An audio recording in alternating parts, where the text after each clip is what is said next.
Thank you, Mr. Chairman. Mr. Mills, can you clarify for America what is the consumption of energy that we're talking about here as Americans try to grasp?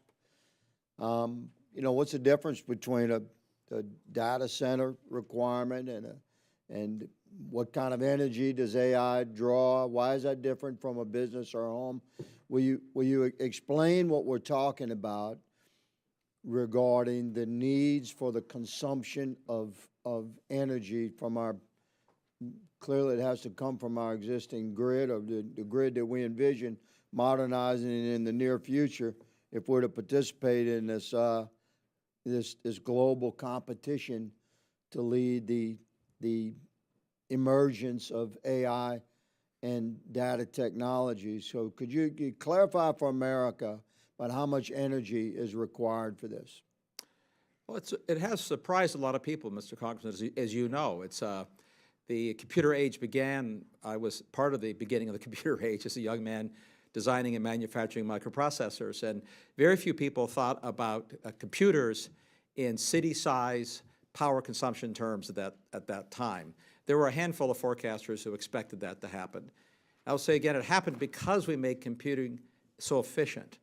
The goal of making computers faster is you have to make them more efficient. This is sort of the central requirement. But what it means in simple terms is, well, everything we do, if you know, we're broadcasting this hearing live to the internet, and of course that consumes energy. It's just hidden energy.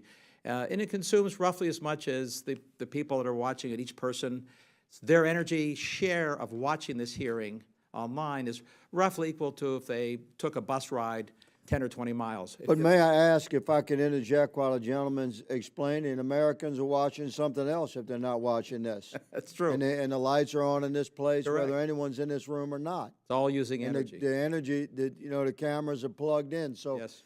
Regarding data centers, there's a failure to grasp. It took me a while to grasp, and I'm asking you to clarify for America.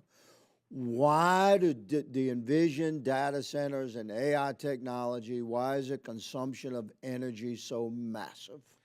Because the quantity of information processed is even more massive. So a single data center now typically uses more power than a steel mill. We are building them by the hundreds, and we're not building hundreds of steel mills, although it would be nice if we built a few dozen. So the magnitude of information processing that goes on, and we measure this in bytes, which has no meaning. It's a term that is exotic, but we used to be amazed at a gigabyte and you know, megabytes.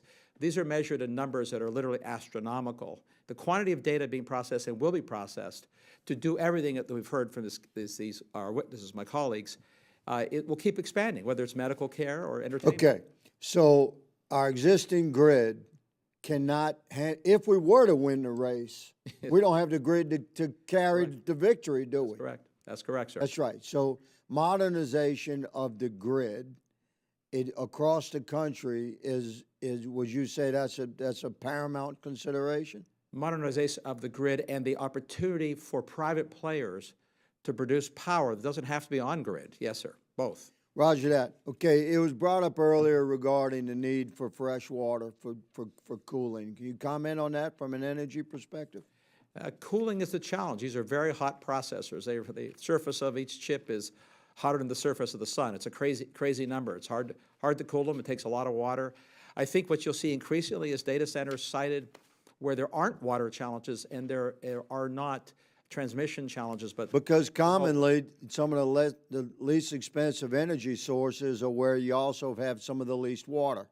That's a challenge. That's correct. Is that correct? That is correct. So these are serious challenges. In my remaining half a minute, Mr. Levi, would you please address the supply chains? We have concerns regarding materials and components necessary for us to engage in this competition that we intend to win. Thank you, Representative Higgins. I very much appreciate the question. And yes, we have some very significant supply chain constraints, much of which is really electrical components, and it's a matter of finding transformers, switch gears. Should we be building those components in America, sir? We should, and as an industry, we're leaning into supply chain to try and source as much here as we can, yes, sir. Roger that. Thank you, sir. Mr. Chairman, my time has expired. I yield.